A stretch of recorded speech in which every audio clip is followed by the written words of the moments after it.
اب ہم نماز کے وقت فضیلت کے بارے میں بات کریں گے، یعنی نماز کا اول وقت جس میں نماز پڑھنے میں سب سے زیادہ ثواب ہے۔ سب سے پہلے ہم ظہر کے وقت فضیلت کے بارے میں بتائیں گے۔ ظہر کا اول وقت زوال سے شروع ہوتا ہے اور تقریباً 40 سے 45 منٹ تک رہتا ہے۔ زوال کہتے ہیں وہ وقت جب سورج بالکل سر پر آ جائے، یعنی اگر ہم ایک 7 فٹ کی لکڑی زمین میں گاڑیں اور سورج اس لکڑی کے بالکل ٹاپ پر ہو،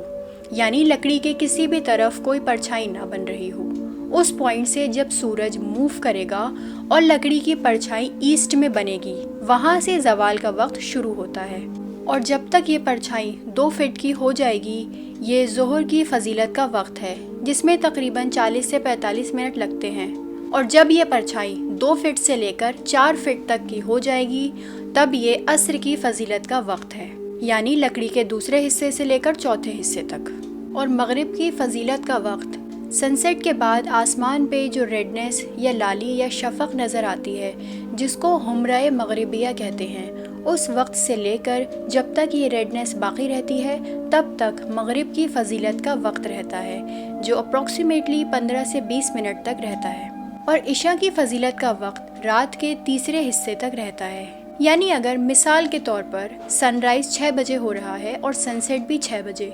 تو ٹوٹل ٹائم ہوا 12 گھنٹے، اور اس کو اگر ہم 2 حصوں میں ڈیوائڈ کر دیں تو 6 گھنٹے ہو گئے، یعنی آدھی رات ایگزیکٹلی 12 بجے ہوگی۔ تو اب 6 بجے سے لے کر رات کا تیسرا حصہ یعنی 8 بجے تک عشاء کی فضیلت کا وقت ہے۔ اور فجر کی فضیلت کا وقت فجر صادق سے لے کر 40 سے 45 منٹ تک رہتا ہے۔ فجر صادق کہتے ہیں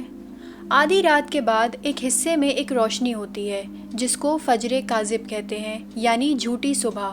اور یہ روشنی تھوڑی دیر بعد ختم ہو جاتی ہے۔ اس کے بعد جو روشنی ہوتی ہے اس کو فجر صادق کہتے ہیں۔